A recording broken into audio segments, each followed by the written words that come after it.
حقايق وقصص تشيب وحلها كان ايه. كنت فاكر ان ده الحل اللي ههرب بيه من التنمر اللي بتعرض ليه، سواء من اي عريس يقدمني او من اهلي. زي اي بنت حلوة بيعجب بيها الشباب، لكنها قلبت عليا بلعنة. اتمنى لو شخص واحد بس يضحك عليا كده بكدبة.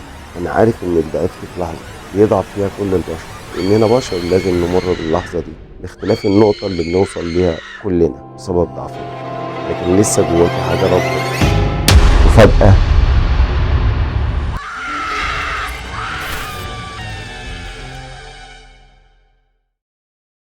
بجد من كتر الاحداث اللي انا شفتها حصلت معايا شخصيا، وانا مش بقول الكلام ده وانا بعمل بروباجندا يعني عشان مشاهدات وكده ولايكات والكلام ده، لا حقيقي فعلا طلب مني اني احكي كده واتكلم عن العالم الخفي واللي اتعلمت فيه فعلا مش بارادتي. كنت لازم ان انا اتعلم واعرف عنه كفايه علشان اقدر اعدي من المشاكل والاحداث اللي حصلت معايا كتيره جدا واللي انا كنت بمر بيها. بس كانت اهم حاجه فعلا اتعلمتها في الموضوع دوت هو ان ايمانك بالله طول ما هو راسخ وقوي انت في امان، ولازم نحفظها كده زي ما هي، ايمانك امانك. ويلا بينا بقى نبدأ اول حلقة مع برنامج العراف، واللي بنتكلم فيه عن حقايق وقصص تشيب وحلها كان ايه. عند فريهك ومشروبك، يلا بينا.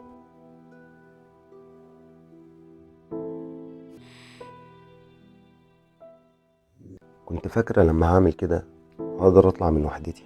كنت فاكرة ان ده الحل اللي ههرب بيه من التنمر اللي بتعرض ليه، سواء من اي عريس يتقدم لي او من اهله. حسيت ان عندي رغبة في انه يحصل مجرد ملاطفة بس، مش اكتر، تحسسني بانوثتي، اني مرغوب فيا زي اي بنت حلوة بيعجب بيها الشباب. كانت الامور معايا مجرد رغبة بسيطة بس تحسسني بذاتي ونفسي، لكنها قلبت عليا بلعنة وعشت فيها اسود ايام حياتي، وكنت على وشك الموت او الضياع. اسمي وفاء، سني عدى ال30، والجواز بالنسبة ليا بقى حاجة اخرها كده بشوفها في الشاشة او في الاحلام، واللي كنت كل ما بشوفها بتشعل وتصير رغباتي اكتر واكتر. انا شكلي زي ما بيقولوا الناس مش حلوة، ولا شايفة نفسي جديدة في الجمال يعني، ولا بس اخر ثقة عندي في نفسي بتقول اني مش قبيحة او مسخ. بس للأسف نظرتي لنفسي مش كفاية انها تغير النظرة دي عند كل الناس اللي بتشوفني. يوم ورا يوم كانت الفكرة دي بتترسخ جوايا وبتثبت لحد ما أصبحت أكيدة.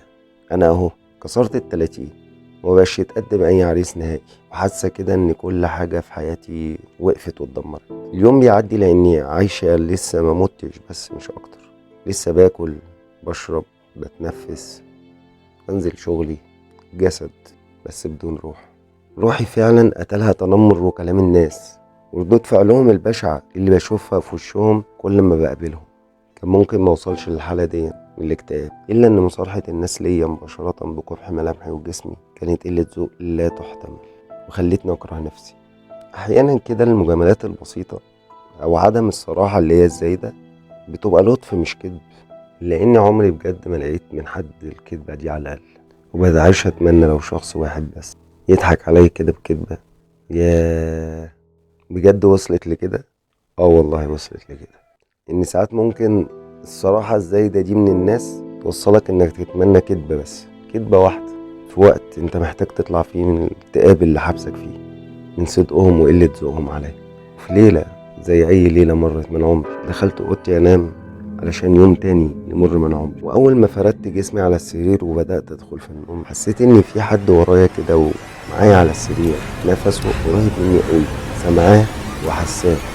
اول ما ركزت وحسيت بالاحساس اللي هو النفس والصوت، الخضه جيت الف عايزه اعرف مين اللي على السرير ورايا ده، مش قادره، لقيت نفسي متكتفه بجد، متكتفه اني اتحرك، عايز اصوت او اتكلم، رابط لساني مش قادره اطلع صوتي اكنه بيتقال جوه مني، ومهما اتكلم صوتي مش طالع، كانه محشور جوه في القصبه الهوائيه، انا بس اللي سامعاه. قاومت بكل ما عندي لحد ما قدرت ان انا اتفك وانا بصوت، فكيت طلعت اجري من الاوضه لحد اخر طرق، وانا بص على الاوضه لما بيكون الباب مفتوح بيكون كل حاجة جوه باينة ظاهرة مجرد ان الباب يبقى مفتوح. وقفت ببص على الأوضة الاقي واحد نايم على السرير وانا في حضنه. انا ده من كتر الخضة لقيت نفسي كده لا اراديا بصوت بكل ما عندي، مش حاسة بنفسي، لحد ما لقيت ماما بتجري عليا وبتاخدني في حضنها وتقول لي بلهفة وخوف اعوذ بالله من الشيطان الرجيم: مالك يا بنتي، مالك يا حبيبتي؟ وانا عينيا ما اتشالتش من المخلوق اللي نايم على سريري ده في حضنه انا وواحدة شبيهة ليا، بس ده انا شايفاه انا، وانا مالي فيه ايه؟ هو انا بحلم ولا انا صاحية؟ بعد ما هديت وقدرت ان اتكلم واخدت نفسي واتاكدت ان فعلا انا مش بحلم، اترميت في حضن ماما وحكيت ليها على كل اللي حصل معايا. فقالت لي كده وهي واخداني في حضنها وصوابعها بتلعب في شعري عشان تهديني: ده كابوس يا بنتي، كابوس. زي اي ام بترد فعلا، واي اب هيرد على بنته ويقول لها ايه على اللي هي بتقوله. حاجة مش محدش هيتوقعها ان دي تحصل حقيقي، بس بجد انا شفت ده حقيقي، وشفت ده وحسيت بيه حقيقي، وكل لحظة فيه كانت حقيقية. بس فعلا اي حد هيبقى في الموقف ده مش هيصدق، لان انا في وقت من الاوقات حسيت ان انا بحلم. فماما راحت قالت لي: كابوس ده يا بنتي، ومشي خلاص، مش عايزاكي تخافي. وطبعا عشان هي شايفاني اللي انا زعلانة من عمري اللي فات ومش حاسة بأي راحة وتنمر الناس عليا والكلام دوت، عارفة ان انا نفسيتي تعبانة.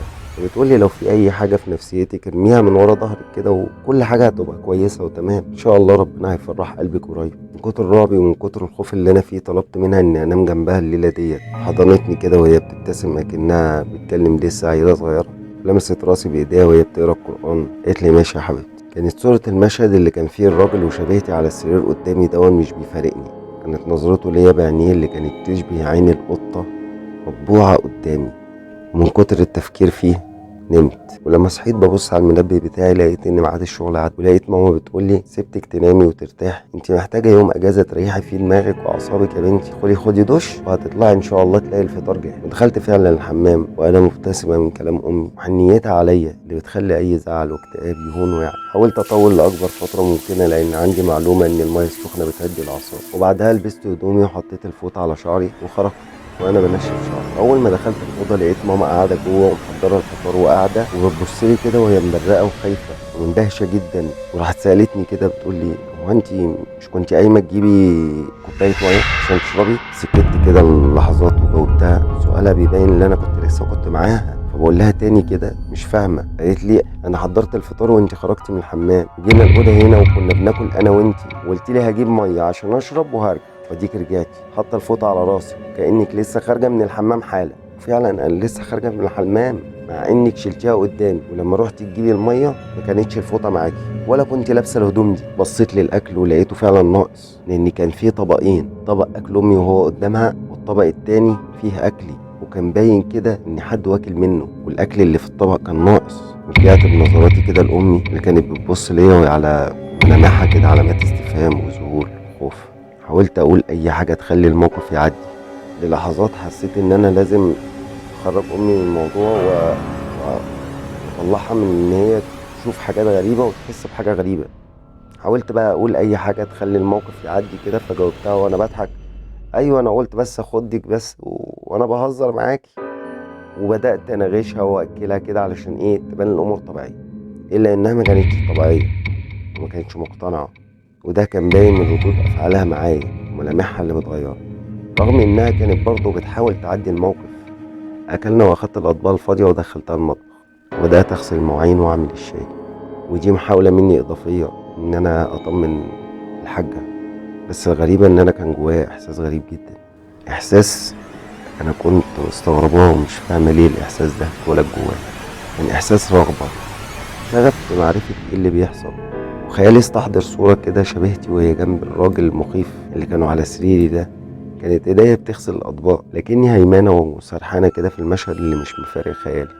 وفجاه وانا هيمانه حسيت ان في ايد بتلمس رقبتي، والغريبه ان انا ما خفتش، كنت حابه الاحساس ده جدا. فجاه قطع الاحساس ده وانت امي اللي بتصرخ من ورايا. اتخضيت كده وانا بلف ليها بقول لها: في ايه؟ خرجت من الاوضه لقيتك واقفه قدام الحوض وفي راجل واقف وراك وايده كانت على رقبتي. اول ما شفته رحت صوتت فاختفى. رديت عليها وقلت لها: راجل مين بس اللي هيقف ورايا؟ يمكن ده بس تهيؤات ولا حاجه يا ماما. بصت ليا كده بتعجب وراحت سابتني ومشيت وهي مش مقتنعه. واول ما دخلت الحمام وغابت عن عيني لقيت الاحساس بيرجع لي تاني ويراودني تاني. احساس اني مبسوطه في حاجه. الغريبه ان انا عندي لا مبالاه لكل اللي بيحصل وعاجبني ردود افعاله اتجاه رغباتي. في حاجه قويه بتشدني اني استكشف الاحساس لقيت الاحساس تذبذب كده وما بقاش راجع تاني زي الاول، زي ما كنت حاسه بيه قبل ما امي تصوت. رحت خلصت غسيل المواعين لحد ما دخلت كالعاده هنخش ننام عشان نصحى الصبح نروح شغلنا. اول ما دخلت على السرير وفردت جسمي واتغطيت وغمضت عينيا لقيت حاجه غريبه جدا. لقيت ان مكتوب قدام عينيا اول ما غمضتها: اترك لي روحي وسنبقى زوجين للابد. كلمه باينه اكنها مكتوبه قدام عينيا في كتاب بقراها. كنت بقرا الكلمه واكني مفتحه عيني وماسك كتاب بقراه. والغريبه ان انا كنت بقرا الكلمه دي وانا مستغربه نفسي ازاي مش خايفه ومش مخضوضه، رغم اني اتاكدت ان اللي بيحصل ده مش شيء عادي. اللي بيحصل ده شيء خارق او من عالم تاني، عالم خفي مش من صنع البشر. كنت حاسه احساس واحد بس، احساس فيه لهف وشغفه كده للتجربه اللي ملهاش اي تفسير عقلاني ولا اي منطق يخليني اعملها او اخدها، انما احساس واحد بس، هو العاطفه تجاه شيء انا مفتقدها. اللي لازم احسه حتى لو كان ايه، حتى لو من عالم خفي او من جن او من اي حاجه مرعبه. ابتسمت ورجعت تاني لموضوع نومي كده واتغطيت ونمت. ولما اتقلبت لقيت نفسي على سريري لكن مش فاكر. كنت في مكان يشبه الكهف، كنت في مكان كده غريب، ضلمة وفي إضاءة خافتة وشبه الكهف، أصوات ترانيم حواليا، مش عارفة أغاني، كلام مش مفهوم بيتقال بطريقة لحن غريبة تخلي قلبك ينقبض. الجو كان تلج بمعنى الكلمة، صوت خبطات على الألواح المعدنية كده زي جرس داخل مع صوت الترانيم يلحن لها. وفجأة صحيت من النوم على صوت أمي وهي بتقول لي: قومي اتأخرت على شغلك. كان جسمي متكسر قوي مش قادرة، ولما قمت لقيت نفسي لابسة لبس غريب، لبسي مش ده اللي أنا كنت نايمة بيه. أنا ما كنتش لابسة اللبس ده قبل ما أنام. والأغرب إن لقيت نجمة داوود موشومة على جسمي، في كل سنتي في جسمي موجودة النجمة دي. اتخضيت جدا بس ملحقتش إن أنا أصور، لأني لقيت ماما هي اللي بتصور وبتصرخ. جريت بسرعة عليها عشان أشوف في إيه. لقيتها واقفة قدام باب الحمام وباصة للسقف. ببص معاها لقيت نجمة داوود مرسومة على السقف جوه عين قطة، نفس العينين اللي أنا كنت شايفاها من الراجل اللي كان نايم على سريرتي ومعاه شبهتي. أمي كانت بتترعش قدامي وجسمها بيتنفض ومش قادرة تلم على أعصابها، وبتبص مرة للسقف ومرة تبص ليا، مرة تبص للسقف ومرة تبص ليا، وأنا مش قادرة، عينيا مخنوق فيها الدموع ومش قادرة. كنت بصلها ومش عارفة اصلا اقول لها ايه، اقول لك ايه، اقول لك انا عملت كده ولا انا عملت ايه ولا ده ايه، اقول لك على اللي انا بحس بيه واللي انا بشوفه ولا اقول لك على اللي في جسمي ولا على اللي انت شايفاه. مش عارفه. ساعتها اتاكدت ان انا دخلت نفسي في مكان انا مش قده، لعبه كبيره عليا جدا اخرها الموت او الضياع. لما بحكي القصه دي يا ريت لو اي حد بيمر باي حاجه تشبه اللي انا بمر بيه ده ياخد باله قوي. انا يمكن بكون بحكي لك وانت بتسمع مجرد قصه، لكن انت ما عشتش الواقع بتاعها اللي بيكون فيه تفاصيل متعبة ومهلكة لصاحبها. خلي بالك قمة الرعب اللي بتكون فيه وانت في الموقف تستاهل ان انت ما تعملش لأي حد قيمة خالص، ولا تاخد اعتبار اي حد في كلامه ولا كلمة تأثر فيك. نرجع تاني لماما واللي بتصوت وانا مش عارفة اعمل ايه. لقيتها جريت مش فاهمة هي بتعمل ايه، راحت خدت تليفونها وراحت اتصلت بحد وقالت لها، ولقيتها بتقول لها: الحقيني البيت هتضيع مني، في حاجة بتحصل لنا في البيت، تعالي بسرعة. وقفلت السكة ومسكت دماغها بإيدها وهي بتقول: يا رب استر، يا رب استرها، يا رب عديها على خير. مكنتش عارفة أنا أعمل إيه أو ممكن أتصرف إزاي. أنا اللي جاي عليا إن أنا واقفة مزبهلة باللي بيحصل، بس أنا عايزاها تطمن وأطمن بيها. قربت منها فبعدتني وهي بتقول بكل شدة: احكي ليا بالتفصيل يا بت، انت ايه اللي بيحصل ليكي وما تخبيش عليا حاجة. جيت اتكلم فجأة لقيت ظهر قدامي واحد، هو ده الشخص اللي انا شفته على سريري، كلام حقيقي. انا صاحية، بص ليا وهو بيهمس في ودني وقال لي: انت وافقتي على العرض، لو حكيتي ليها ترجعيش تلومي الا نفسك وبس. خفت المرة دي بجد، خفت وبصيت ليها وعينيا محبوس فيها الدموع ومش قادر اتكلم.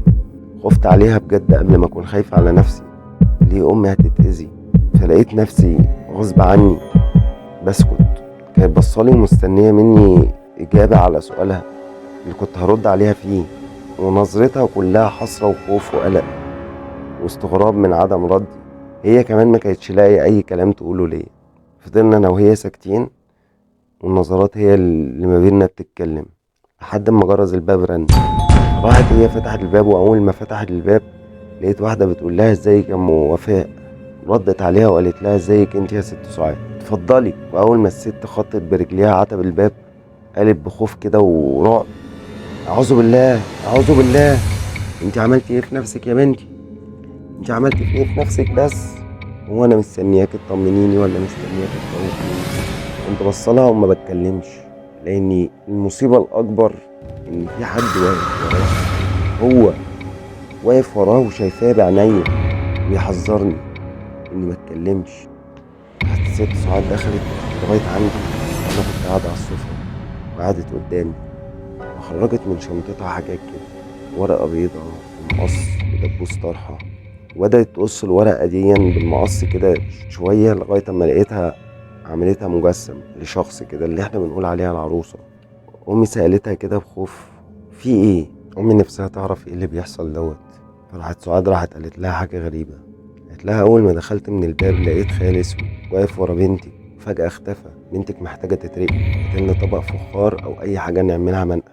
أمي ما كدبتش خبر، بسرعة جريت على المطبخ، جابت الطبق الفخار كبير وجت اديته للست سعاد اللي اخدته منها وحطيته على الترابيزه، وخرجت من شنطتها بخور كده وقعدت تحطه في الطبق الفخار ده. لما خلصت تقطيع بقى في الورق وحاجات كده راحت ولعت في البخور ومسكت الابره وبدات تخرم في العروسه ديت، وهي بتقول كلام انا مش فاهماه. هي قاعده تتودود وتروح مخرمه خرم، تتمتم وتخرم خرم، ومره على مره لغايه اما خلصت العروسه دي كلها تخريم. انا كنت بصلها وبس، ومفيش اي حاجه بتحصل نهائيا. انا مستنيه ان في اي حاجه تحصل، يعني هي بتعمل حاجه هتحصل حاجه او اي حاجه، مفيش حاجه حصلت لحد اما خلصت ورمت العروسه في البخور المولع جوه الطبق ده، واتحرقت العروسه كلها. وبعد كده راحت حطت ايديها على راسي وغمضت عيني. فضلت تقول كلام غريب من تاني، واستمر الوضع ده تقريبا دقيقه، وبعدها شالت ايديها وهي مخضوضه جدا لدرجة إن عينيها كانت هتقع من وشها. كان وشها شاحب واصفر كده وريحها ناشف ومش قادرة تتكلم. مدت ايديها عشان تاخد كوباية المية وهي بتترعش، شربت بالعافية بق مية وراحت الكوباية وقعت منها في الأرض اتكسرت. بصت لأمي كده وأنا وأمي بصين لها. من كتر التبرية اللي هي فيها احنا اتخضينا أكتر وأكتر. بعد ما امتلكت نفسها كده وقدرت إن هي تتكلم راحت بصت لأمي وهي بتوجه لها الكلام: بنتك خربت حياتها، راحت للمكان اللي بيروحوا فيه ما بيرجعوش، وهو مش هيسيبها، هو اختارها هي خلاص. أمي منهارة من العياط سألتها: مين دوت ومين اللي مش هيسيبها؟ كان جايلنا منين ده كله يا ربي؟ أنا شفته واقف في مكان زي الكهف وهي واقفة معاه، كانت من ضمن جواريه. هو أثر روحها خلاص ومش باين إلا جسمها، مجرد وقت وهيأسر جسمها. وإني أقولك إن إحنا نلحقها موعدكيش. حد بالقوة دي أنا ما قابلتش زيه خالص. أنا عمري ما خفت، لكن المرة دي والله خايف. وفجأة مرة واحدة لقيت صوت بيهمس في ودني وبيقول لي: اضربي الترابيزة دي بإيدك واطردي الست دي وادخلي أوضتك وخليكي لوحدك. من غير تردد. الصوت كان شديد الغضب، الصوت كان بيتقال من حد غضبان جدا واقف ورايا مش شايفاه. من غير تردد ثانية عملت كده بمجرد ما خلص جملتي. خبطت الترابيزة بإيدي اتكسرت. لقيت نفسي بقول للست سعاد بنبرة كده كلها تهديد وعصبية: امشي اطلعي برا. مسكتها وبكل قوة عندي شديتها ورميتها برا الشقة وقفلت الباب. اللي بيحصل دوت مش أنا كنت قاعدة بتفرج على نفسي إن أنا كسرت الترابيزة ورميت الست برا البيت وقفلت الباب، لكن ما كانش أنا اللي بعمل دوت. بعدها دخلت على اوضتي وقفلتها عليا. لقيت صوت بيهمس في ودني وبيقول لي: قدمي ولائك، سيلي دمك عشان يمتزج بدمي ويتم زواجنا، بعدها هتعيشي معي للأبد. وقعدت أخبط دماغي بكل قوتي في الحيطة، مرة ورا مرة ورا مرة، وكل مرة أقوى من اللي قبلها. كان حواليا أصوات كتير جدا متداخلة في بعض، مع صوت خبط الجرس من ناحية وصوت الترانيم وصوت الترانيم كان عالي، وصوت الخبطات بتاع الباب بتاع امي والست سعاد بيصرخوا وهما بينادوني عليا وبيحاولوا يفتحوا الباب. صوت همسه في ودني وهو بيحاول يخليني اركز معاه هو وبس، وصوت خبط دماغي في الحيط. الجو بدأ يبقى فيه سقعة، حاسة بصوابع بتلمس جسمي، وصوت امي وسعاد بيتلاشى من ودني. وبدأت احس بالدم ماشي على وشي بينقط على الارض. فجأة واول ما شفت الدم كل الاصوات سكتت مرة واحدة، ومحسيتش باي حاجة تاني. غبت عن الوعي تماما لحد ما فتحت عيني لقيت نفسي على سرير جوه المستشفى، متعلقلي محلول في ايدي وحاسة بصداع رهيب وجرح في راسي، ومستغربة المكان ولسه بفوق وبشوف ايه اللي بيحصل ومش مجمعة. ولقيت ايدي التانية اللي مش متعلق فيها المحاليل ماما ماسكاها وقاعدة تقرأ قرآن. لأول ما أخدت بالي كده من إن هي بتقرأ قرآن لقيت نفسي بزعلها وبقول لها اسكتي اسكتي ما تكمليش. سكتت وهي مستغربة وبتبص لكل اللي حواليها من اللي أنا بعمله. هي اتجننت ولا هي في إيه؟ وبلف وشي كده في الأوضة كده بشوف أنا فين أو مين اللي موجود. لقيت واحد لابس أزهري كده قاعد على كرسي بعيد عن السرير بتاعي، ولقيته مرة واحدة بيوجه لي كلام وهو مبتسم كده: الحمد لله على سلامتك، الحمد لله إنك بخير وفوتي، أنا أحمد. ماما جات لي وحكت لي عنك وعن حبها ليكي، وأنا جاي هنا أساعدك.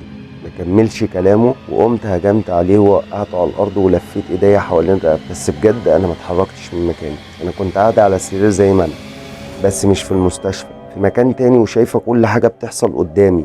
المكان اللي أنا كنت قاعدة فيه ضلمة جدا، ومن بعيد شايفة كل حاجة بتحصل، وشايفة الواحد اللي متقمصني ده ومتشبه بيا بيعمل كده. براقب وبتفرج وانا مش ملك نفسي ولا عارفة اتحرك. المكان اللي انا كنت فيه على سريري جوه مكان الكهف اللي انا شفته في الاول، وبتفرج على الحد اللي متقمصني بيعمل كده.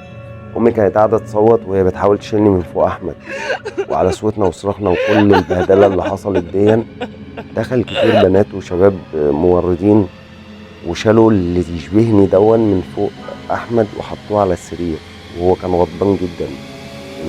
وكل اللي انا فاكراه ان احمد قام قرب مني وعلى وشه نفس الابتسامه بعد اللي حصل له ده، وهو بيقول لي هرجعك بامر الله يا وفاء، ما تخافيش. وبدا يقرا ايات من القران. قبل ما احس بسن سرنجه بيدخل في رقبتي وافقدني الوعي خالص، ومعاه الصوره تختفي من كل حاجه، والاقي نفسي في نفس المكان الضلمه ده تاني لوحدي على سرير في وسط كهف ضلمه، ظلام دامس. اتلفت حواليا عشان اعرف انا ايه المكان اللي انا فيه دون، وكل شويه اخش فيه واتحبس فيه. الدنيا ضلمه مش شايفه اي حاجه لدرجه اني مش شايفه ايدي، وصوت الجرس ده بيرن في كل مكان حواليا اول ما بخش المكان دوت، واسمع صوت الترانيم. في وسط صوت الترانيم ديت صوت احمد بالقران بقى يظهر معايا، ولقيته موجود معايا في الضلمه ديت، وكأنه بيقول لي ما تخافيش ما تقلقيش. صوت الاجراس اللي هي بترن بيها في كل مكان. انا حاولت ان انا اقوم وان انا كان دون وامشي، مش قادره، متكتفه، مش قادره خالص. فجأة صوت الجرس اختفت، وسمعت صوت احمد وهو بيقول لامي تشويش كده، مش سامعه بالظبط: ما تخافيش ما تقلقيش عليها، هترجع ان شاء الله. ومش هي اللي هجمت عليا على فكره، في حد تاني اتقمص شكلها وهو موجود هنا دلوقتي، فلازم نصبر ونكون واثقين في الله القادر انها ترجع لينا تاني. امي ردت عليه وهي بتعيط ومنهارة: انا مش فاهمة حاجة يا ابني، بنت خلاص راحت مني.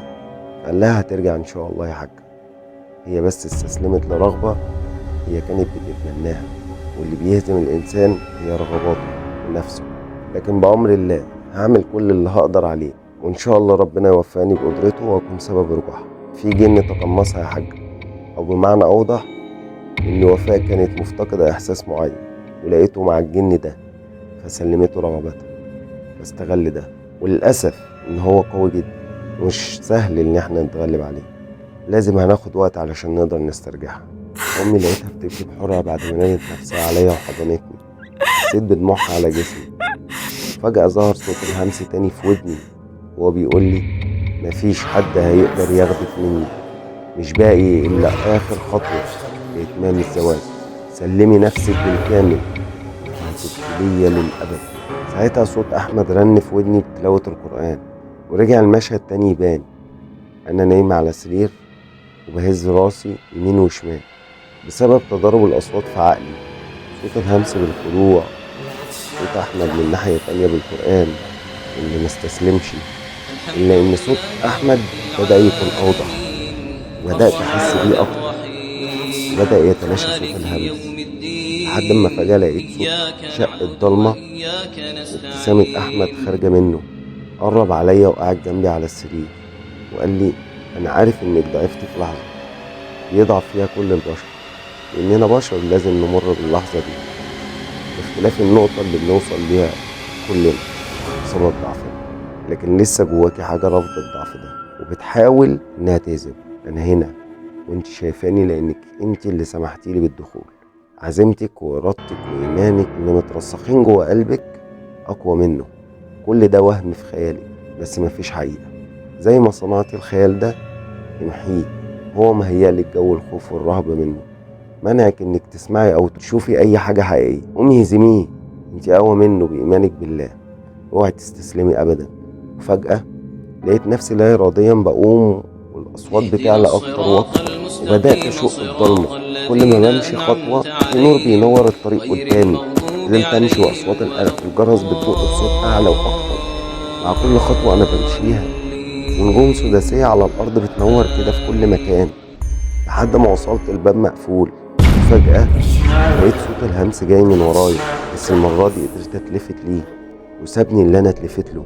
لقيته واقف، شاب في أبهى صورة من الوسامة، ابتسامته بجد تسحر أي بنت، واقف باصص ليا ومادد إيديه وهو بيقول لي: ما تسيبنيش، أنا ما صدقت لقيتك.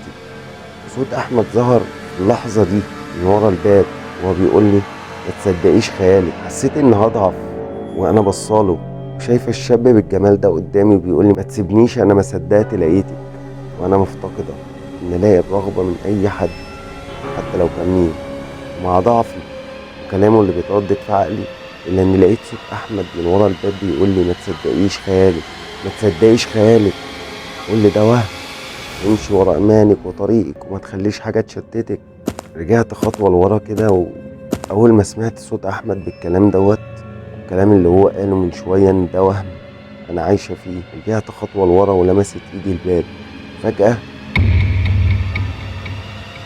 تحول الشاب الوسيم ده لغوريلا بشعة، فأنا اتجهت للباب بأقصى سرعة، رميت نفسي بكل قوتي وبكل تقل جسمي على الباب. راح اتفتح وقعت على ظهري فالباب اتقفل، وسمعت صوت صرخة شديدة جدا جاية من الغوريلا اللي ورا الباب إنها بتحتضر أو بتتعذب. ببص للمكان اللي أنا فيه حواليا كده، لقيت نفسي أنا نايمة على السرير، وببص حواليا لقيت أمي قاعدة جنبي على السرير ماسكة إيدي وبتقرا قرآن، وحوالين السرير الست سعاد واتنين صحباتي قريبين مني قوي. واقف جنب السرير كده أحمد، وكل اللي في الأوضة بيقروا آيات من القرآن. كنت حاسة إن قلوبهم اللي بتقرا القرآن مش بس لسانهم. حسيت ساعتها إن في ناس فعلا بتحبني، إني كنت فعلا هخسر ده. احذروا، لمجرد رغبة عندي، رغبة دنيئة خلت عينيا تتعمي عن قلوب فعلا حقيقي بتحبني، وانا اتغاضيت عنها ومشيت ورا رغباتي. وفجأة ما حسيتش الا بجسمي الطبيعي وحركته تكسيره من الألم. وبفتح عينيا وانا بحضن امي وبعيط وبقول لها: انا اسفة اني وجعت قلبك وخليتك تبكي. وبفتح عينيا وامي قدامي ولقيت نفسي بترمي في حضنها وبقول لها وانا بعيط: انا اسفة اني وجعت قلبك وخليتك تعيطي. الحمد لله انك زرعت فيا الايمان بالله، وده اللي خلاني اهزم خيالي ورغباتي الدنيئة. راحت ضمتني في حضنها وهي بتعيط بفرحة من غير ما تتكلم، ولقيت صحباتي والست ساعات بيحضنوني معاها. كسر اللحظة ديت أحمد وهو بيقول: الحمد لله على سلامتي. وزي ما قلتي، إيمانك بالله وثقتك في الله وفي قدرته سبحانه وتعالى إن هو القادر الوحيد على تغيير حالك هو اللي قواك. وألف سلام عليكي. وسابنا ومشي. فوقفت وأنا بقول له: شكرا ليك، شكرا إنك ساعدتني ودلتني على طريق الرجوع. وماشي رحت وقفته وندهت له فمديني ظهره وقلت له: شكرا ليك، شكرا انك ساعدتني ودلتني على طريق الرجوع. بص لي وقال لي: انا. فحكيت له على كل اللي حصل واللي انا شفته واللي انا سمعته منه وهو بيكلمني وانا في المكان الضلمه ده. فلقيته بيقول لي: على فكرة ما شفتكيش الا وانت نايمة قدامي على السرير وفاقدة الوعي تماما، كنت انا بقرأ لك ما تيسر من القرآن وبدعي بقلب وبنية خالصة انك تبقي كويسة، بس ايا كان التفسير مش هيفرق. المهم انك رجعتي لنفسك من تاني، وماما كانت حكت لي عن تعب نفسيتك مؤخرا. احب اقولك ان هو ده مدخل الشيطان، ده الوضع المثالي ان الشيطان يعزلك عن كل النعم اللي ربنا انعم عليكي بيها، علشان يقدر يخليكي تركزي في حاجة واحدة بس، وعلشان يخلي عقلك الباطن مش شايف الا سؤال واحد بس: هو ليه انا مش زي الباقي؟ ليه انا ليه انا وليه انا؟ ويفضل يخلي الاسئله دي تردد جوه عقلك الباطن كتير، والسؤال يتحول لحاله يخلقها لك ويعزلك فيها، ويبدا يسلبك نفسك واحده واحده ويبعدك عن طريق ربنا، وهي دي سبل الشيطان. وعامه الحمد لله على سلامتي. خلصت معاه كلام وسابني وخرج، وانا رجعت لامي عشان اطمنها والست سعاد واصحابي، وخدنا بعضينا وروحنا على البيت. ودي كانت قصتي اللي انا حبيت اللي انا احكي لكم عنها عشان تتعلموا منها، ويا رب محدش يقع فيها ابدا. طبعا الحمد لله وفاء قدرت بايمانها بالله وفضله عليها تتغلب على اللي مرت بيه، تخرج منه وتعرف تعيش حياتها تاني. مش شرط اللي عدت بيه وفاء دون تكون عقاب ليها عشان هي عملت حاجه غلط، ممكن نبص لها بنظره ايجابيه شويه. احنا دايما بنبص للابتلاءات دي، وهي ان ده حصل معاها علشان تتعالج من حالة التنمر وعدم الرضا بقضاء الله وقدره اللي هي كانت فيه. ده مش عقاب ولكن علاج. زي مثلا كده لو انت بتروح تتعالج عند دكتور من مرض ما انت بتثق فيه، فقعد قدامه وهو قاعد يدوس على الوجع ويقول لك دي بتوجعك، تقول له وتتوجع قوي ويمسكك من هنا ويفضل يمسك في الوجع يمين وشمال، وانت معليك اللي انت بتتوجع وسايبه يدوس في وجعك دون وبتتقلب. بس ده ليه؟ علشان انت بتثق في الدكتور دوت، وانت واثق ان هو هيكون هو سبب شفائك، وان هو بيعمل ده كله وبيألمك الألم دون عشان يخليك تخف، وعشان يقدر يشخص المرض كويس فيديك العلاج كويس ليه. ربنا سبحانه وتعالى يعالجنا من الأمراض بنفس الطريقة دي. كل ابتلاء من ربنا هو علاج لحاجة غلط جوانا عايزة تتعالج، ولو انت عايز تخف منها وتتعالج منها اصبر وارضى واخضع للعلاج، وربنا سبحانه وتعالى هيبهرك ما تعرف سبب الابتلاء في الآخر. وبس خلاص، خلص كلامنا. كل اللي وصل معانا هنا شكرا ليك، كمل جميلك ودوس لايك واشترك في القناة وفعل زر الجرس علشان يوصلك كل حلقة جديدة. يا ريت لو تكتبوا لنا تعليق علشان ننزل فيديوهات اكتر، واستنونا كل يوم جمعة مع قصة جديدة مع العراف. ولو حابين ان احنا ننزل حلقة ما بين الجمعة والجمعة يا ريت لو تكتبوا لنا في التعليق واحنا ننزل اكتر، واكتب لينا في التعليقات عن اي سؤال حابب تسأل عنه، ان شاء الله هنحاول نفيدك. ولو حصل معاك حاجة وحابب تشاركنا فيها ابعت لنا وكلنا نتعلم من تجارب بعضنا. وسلام.